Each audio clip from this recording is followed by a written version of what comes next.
Pemirsa, jumlah korban dan kerusakan akibat gempa bumi berkekuatan 6,5 skala Richter yang terjadi di Aceh pada Rabu pagi terus bertambah. Untuk itu Gubernur Aceh menetapkan status tanggap darurat bencana selama 14 hari terhitung sejak tanggal 7 hingga 20 Desember 2016. Masa tanggap darurat berlaku untuk 3 kabupaten yakni Kabupaten Pidijaya, Pidi, dan Biren. Penetapan tanggap darurat diperlukan untuk memudahkan penanganan darurat dan kemudahan akses menggunakan potensi sumber daya yang ada. Data terbaru hingga pukul 3 sore menyebutkan korban tewas mencapai 94 jiwa, sementara korban luka 128 jiwa. Adapun bangunan rumah yang rusak mencapai 161 rumah, serta 105 ruko dan 14 masjid juga ikut rusak.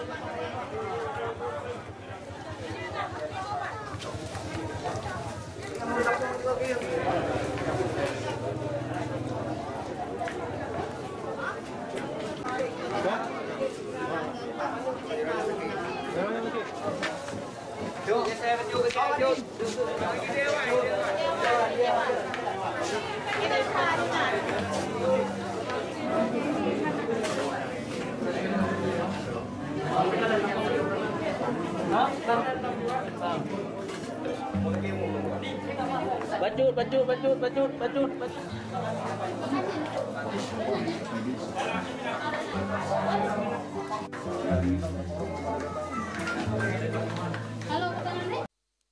Pemirsa, Kementerian Dalam Negeri masih menunggak hutang senilai 90 juta US dollar dalam proyek KTP elektronik tahun 2011-2012. Data 110 juta warga negara Indonesia terancam disalahgunakan oleh pihak asing. Menteri Dalam Negeri Cahyokumolo mengungkapkan tagihan dari perusahaan Amerika mitra Kementerian Dalam Negeri dalam proyek KTP elektronik 2011-2012. Menurut Cahyo, dana tersebut sudah dibayarkan, namun ternyata perusahaan tetap mengirimkan tagihan. Cahyo menyatakan hal yang perlu dikhawatirkan adalah data 110 juta warga bisa disalahgunakan oleh pihak asing. Hal ini sudah dikomunikasikan dengan KPK untuk ditindaklanjuti. Itu yang perusahaan itu hampir terus mengejar saya. Saya sudah ketemu, tidak mungkin kami dan DPR minta dianggarkan kembali 90 juta US, nggak mungkin. Kami juga sudah konsul ke KPK juga. Juga KPK tidak setuju, sudah dianggarkan lewat APBN, didukung oleh DPR. Kok mau minta lagi? Ini problemnya.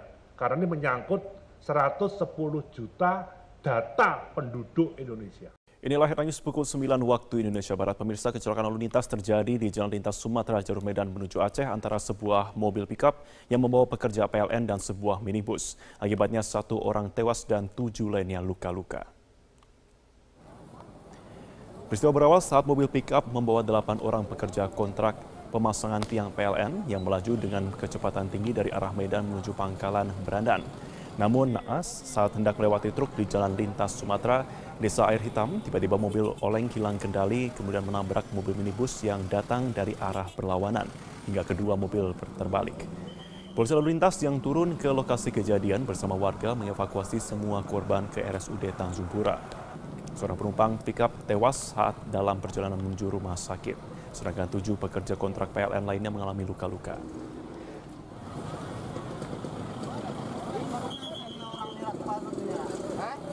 Sejumlah pimpinan kementerian dan lembaga menjadi pembicara dalam rapat koordinasi yang dihadiri seluruh gubernur di Indonesia. Panglima TNI Gatot Nurmantio ini menjadi salah satu pembicara. Kami langsung bergabung bersama rekan kami ada Desa Lampesi langsung dari kantor Kemendagri Jakarta.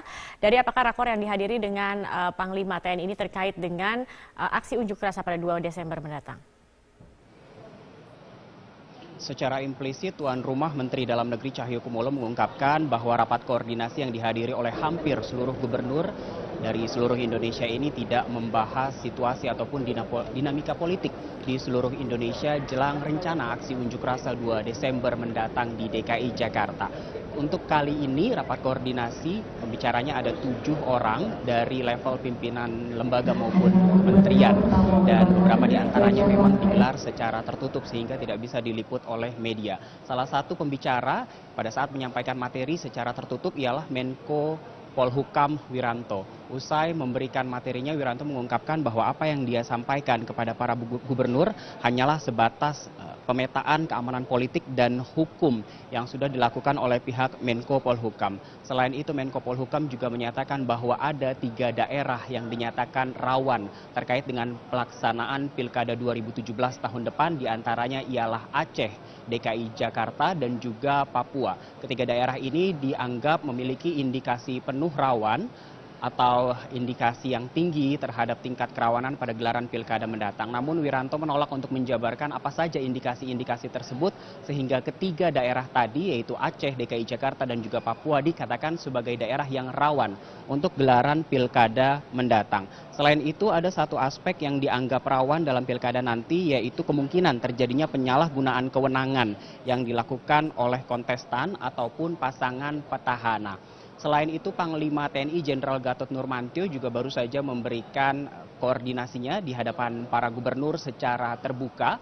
Ada satu pendapat yang dikeluarkan atau satu poin yang saya garis bawahi dari apa yang disampaikan oleh Panglima TNI terkait dengan rencana aksi demonstrasi 2 Desember mendatang. Panglima mengungkapkan bahwa jika demonstrasi 4 November kemarin betul-betul dari hati dan hanya fokus kepada penegakan hukum kasus Ahok, sementara untuk demo 2 Desember nanti sudah ditunggangi oleh pihak asing. Bahkan Panglima juga menyebut sejumlah negara. Kita lihat pernyataannya. Dan pasti akumulasi luar pun ikut. Kenapa? Karena tanggal 20 kemarin saya dikejutkan berita bahwa Habib Rizik dianiaya oleh oknum Kostrad, kami masuk rumah sakit. Dan saya cek tidak ada. Dan saya telusuri, berita itu ada 2 sumbernya. Dari wilayah Australia dan New Jersey, USA. Menteri Dalam Negeri Cahyokumolo tadi usai Panglima TNI memberikan pemaparannya meminta kepada seluruh masyarakat Indonesia untuk betul-betul cerdas dan menyikapi dengan bijak mana yang perlu dilakukan dan mana yang tidak, agar keutuhan bangsa Indonesia tidak mudah dipecah belah oleh pihak asing, terutama dari negara-negara lain yang memiliki kepentingan di Indonesia untuk memecah belah bangsa. Zakia. Oke, saya akan tanya dulu, ada kuasa hukum dari Buniani, Pak Aldwin Rahardian. Pak Aldwin, selamat malam. Ya, malam. Ya, Pak Aldwin, saya mengutip pernyataan Anda mengatakan bahwa penetapan tersangka dari klien Anda, Buniani, ini tidak adil. Kenapa penyebabnya? Ya, itu dirasakan oleh Pak Buniani. Artinya begini, prosesnya kurang fair. Meskipun itu hak tersendiri ya, penyidik, baik itu dia punya hak subjektif ataupun objektif. Hanya kemudian pertama begini kronologisnya. Beliau dipanggil itu pertama kali sebagai saksi, ya. Beliau datang, terus kemudian pemeriksaan dimulai, berakhir di kurang lebih pukul 20, pukul 8.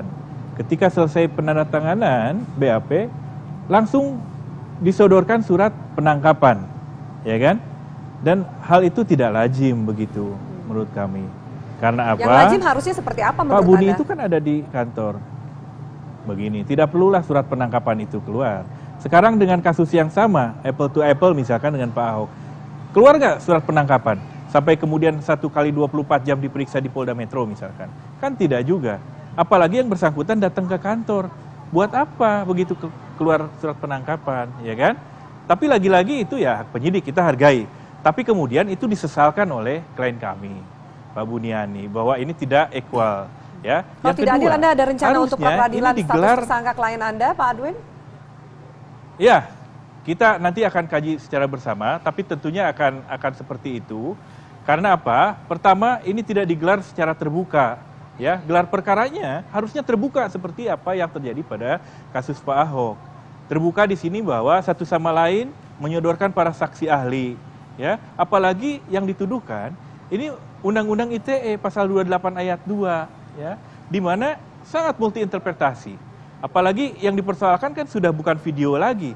Video itu sudah tuntas dan pemeriksaan forensik Barreskrim tidak ada persoalan. Tidak ada yang mau kata-katik itu video itu.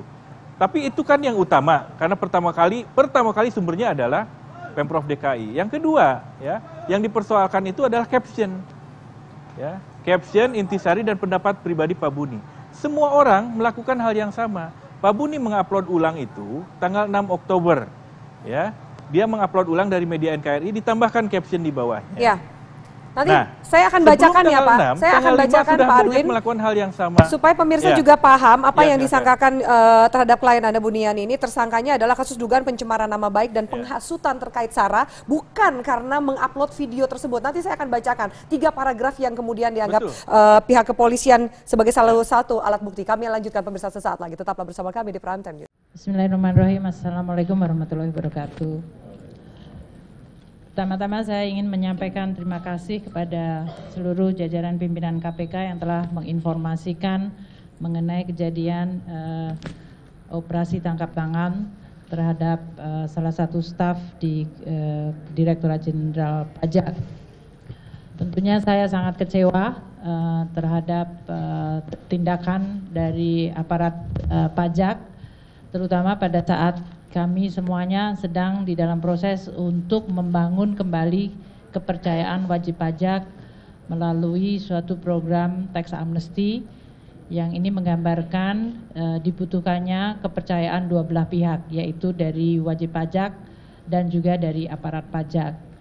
Tindakan yang dilakukan oleh Oknum HS dari Direktorat Jenderal Pajak mencerminkan suatu pengkhianatan terhadap prinsip-prinsip tata kelola yang baik, integritas, dan kejujuran yang selama ini merupakan nilai-nilai yang dianut oleh Kementerian Keuangan dan Direktorat Jenderal Pajak. Jadi ini merupakan suatu tindakan yang mencederai nilai-nilai dan tentu juga mencederai kepercayaan dari koleganya yang lain. Seperti dikatakan oleh pimpinan KPK, Pak Agus, bahwa sebagian besar dari jajaran Direktorat Jenderal Pajak adalah para aparat yang punya komitmen tinggi untuk membangun institusi pajak menjadi institusi yang bisa dipercaya oleh publik, untuk mengumpulkan kewajiban sangat mengecewakan bagi seluruh jajaran Direktorat Jenderal Pajak dan tentu bagi pimpinan di Kementerian Keuangan, termasuk saya sendiri secara pribadi yang sangat kecewa.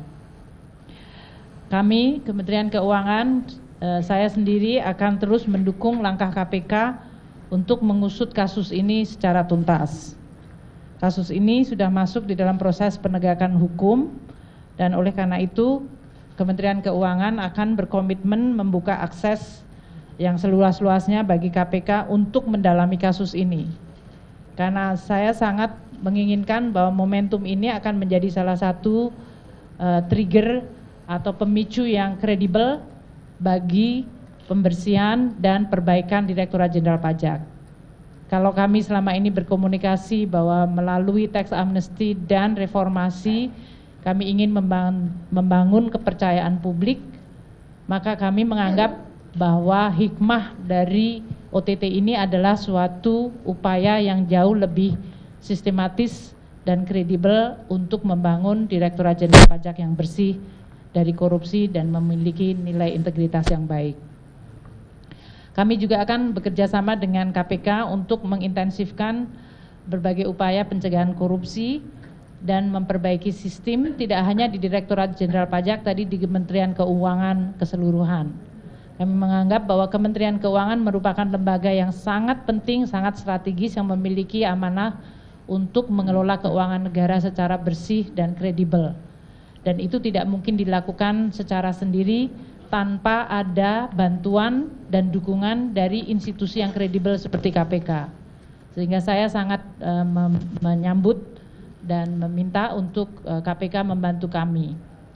Sehubungan dengan reformasi di Direktorat Jenderal Pajak yang telah saya sampaikan beberapa saat ini, maka saya akan segera membentuk dan mengumumkan tim reformasi di Direktorat Jenderal Pajak yang tidak hanya menyangkut masalah korupsi, tapi menyangkut ada 5 hal yang sangat strategis.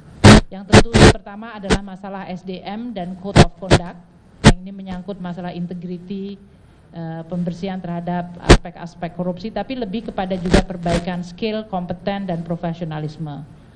Yang kedua adalah menyangkut masalah information system dan database, karena ini akan sangat membantu kami untuk mengidentifikasikan kewajiban dari wajib pajak secara objektif dan mengurangi interaksi dari aparat pajak secara tidak perlu yang kemudian bisa menimbulkan berbagai transaksi seperti yang terjadi pada OTT ini.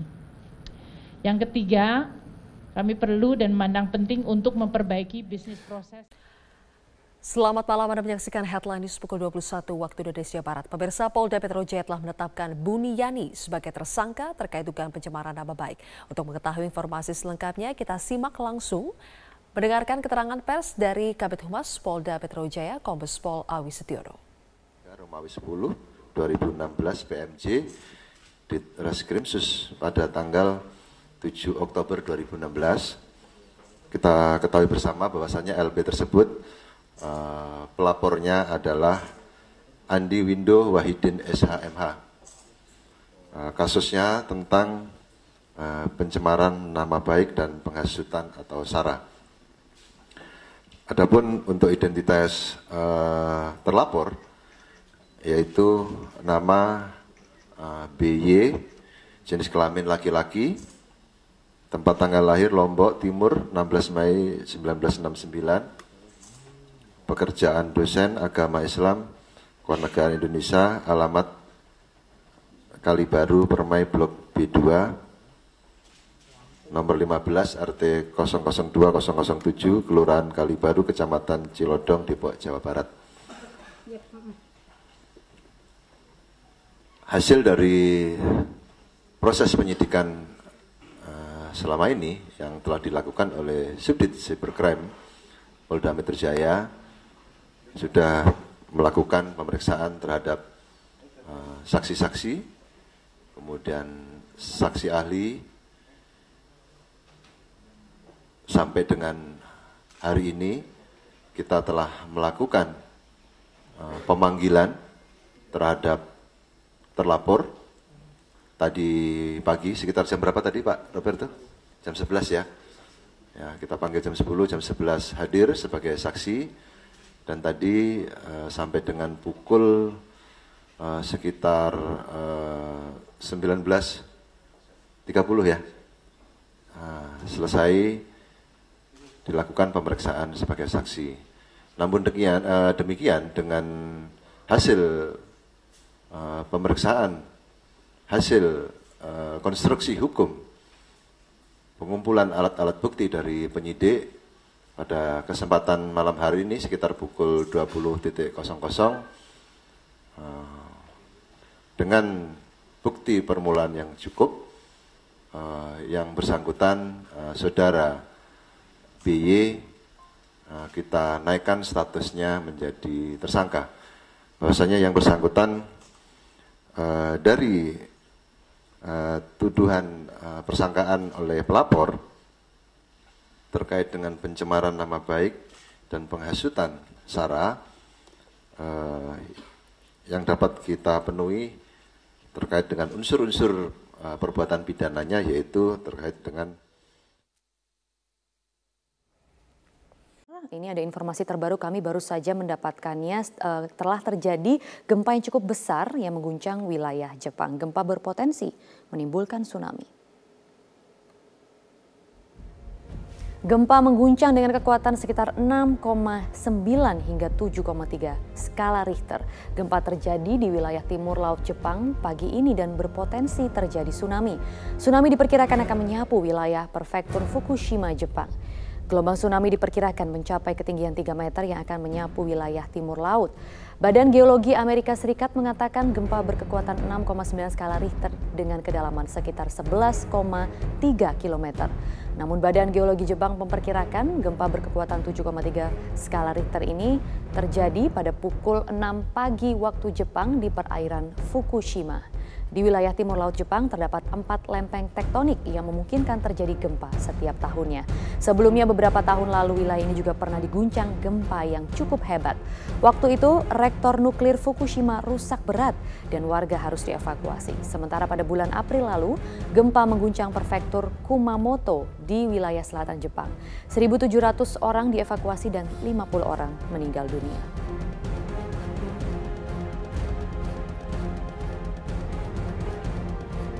Dan pemirsa, ini adalah gambar yang kami dapatkan dari stasiun televisi NHK dan ini memperlihatkan pantai Fukushima yang sedang menunggu detik-detik terjadinya tsunami.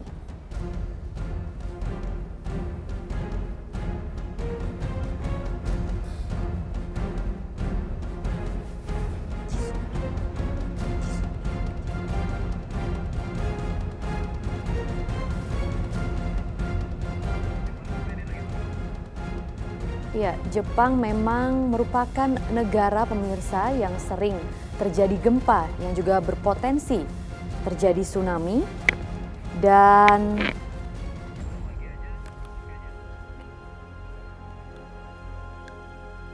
saat ini pantai Fukushima juga menurut Badan Geologi setempat sedang menunggu detik-detik tsunami di sana.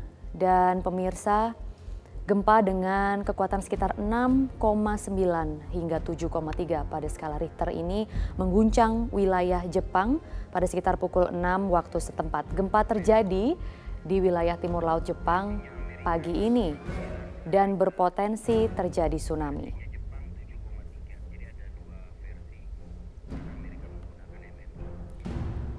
Dari Badan Geologi setempat sendiri, gempa ini diperkirakan mencapai 7,3 skala Richter. Dan gempa ini akan menyapu wilayah timur laut.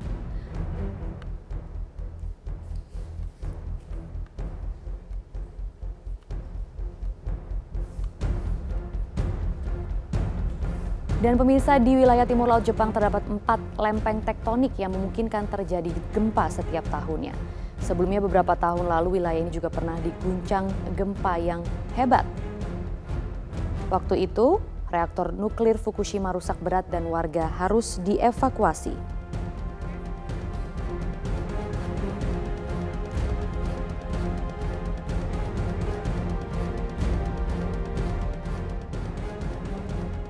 Oke, Mas Burhan, kalau misalnya menurut Anda, apakah betul kasus penistaan agama yang diduga dilakukan oleh Pak Ahok ini kemudian menjadi pintu masuk untuk melakukan aksi yang lebih jauh, yakni aksi makar? Begini, kalau kita lihat ya sinyalemen yang terjadi mengikuti kasus Al-Maidah 51 itu terlalu kecil kalau sasarannya hanya Pak Ahok. Jadi kalau saya lihat memang ada dua indikasi. Indikasi pertama, Ahok semata-mata menjadi semacam sasaran antara untuk tujuan akhir yang bukan berhenti pada Ahok saja. Mengapa demikian? Kalau Ahok saja yang menjadi sasaran itu terlalu, tanda kutip, terlalu kecil. Terutama buat mereka yang punya motivasi politik di luar dari itu. Nah, apa alasannya? Alasannya simple. Jokowi menjelang 2 tahun pemerintahan, kita survei bulan Agustus 2016, itu di tingkat massa, itu tingkat kepuasannya mencapai 68%. Jadi tidak bisa dilepaskan dari konsolidasi kekuasaan Jokowi yang relatif sudah mature gitu ya di tingkat massa, dan saat yang sama itu dibarengi dengan konsolidasi di tingkat elit. Ada 69 kursi kekuatan Jokowi di DPR. Nah, yang menarik buat saya adalah ketika lapisan elit dan massa sudah berada di belakang pemerintahan nasional, kemudian ada pintu masuk melalui oposisi jalanan. Nah, pintu masuknya memang melalui kasus Ahok. Mengapa demikian? Karena kalau sudah bicara faktor primordial, itu rasionalitas berhenti. Dan kebetulan memang harus diakui, pernyataan Ahok itu politically incorrect gitu loh. Karena dia sudah masuk pada wilayah Ahok yang diyakini oleh sebagian orang. Gimana? Kenapa kemudian yang disasar Ahok tapi tujuannya jauh lebih dari itu? Siapa yang kemudian ini nggak bisa dilepaskan dari 2019. Kalau misalnya Jokowi terlalu kuat di tingkat massa dan di tingkat elit, sulit untuk bisa menyaingi Jokowi di 2019. Jadi ada dua tujuan utamanya.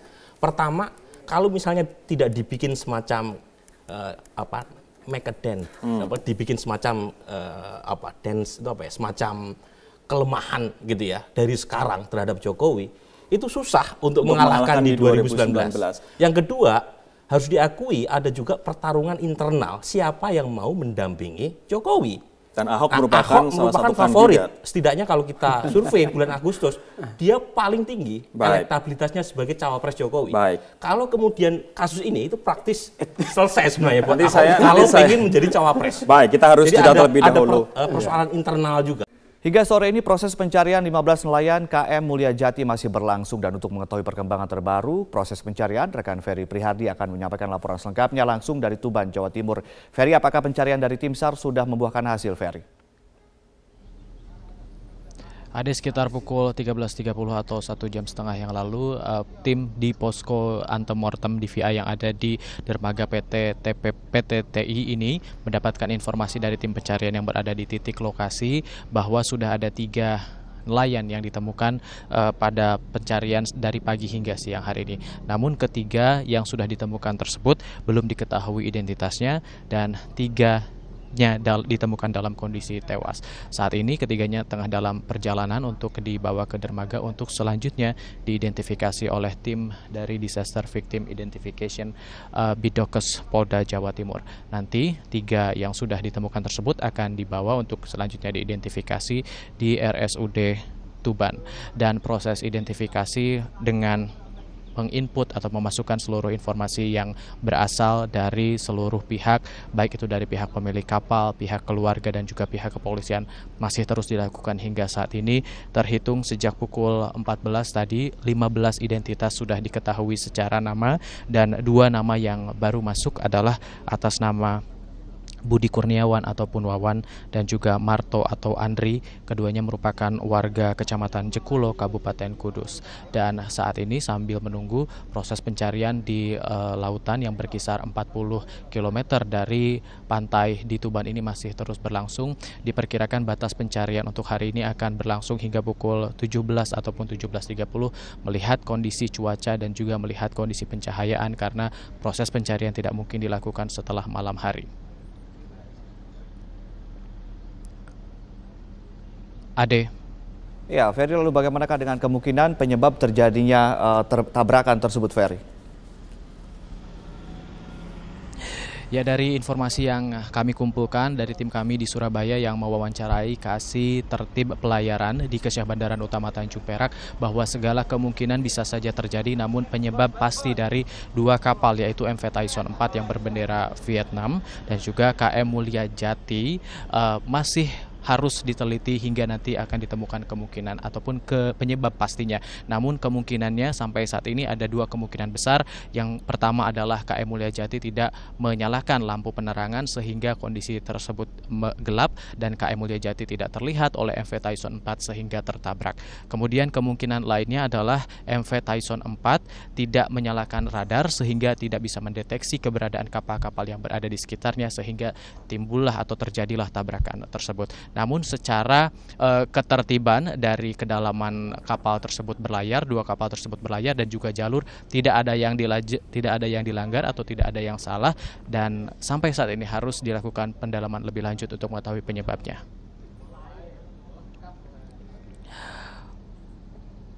Untuk sementara kembali ke studio Ade. Baik, terima kasih Ferry Prihardi melaporkan langsung dari Tuban, Jawa Timur, dan selamat kembali bertugas. Selamat siang pemirsa, inilah Headline News pukul 14 waktu Indonesia Barat. 15 nelayan dinyatakan hilang akibat kapal berbendera Thailand dan kapal nelayan tabrakan di perairan Tuban, Jawa Timur. Berdasarkan informasi petugas Pelabuhan Brondong Lamongan, tabrakan terjadi pada pukul 4 dini hari tadi saat kapal berbendera Thailand KM Tyson sempat membawa tapioka dari Thailand tujuan Surabaya bertabrakan dengan KM Mulia Sejati.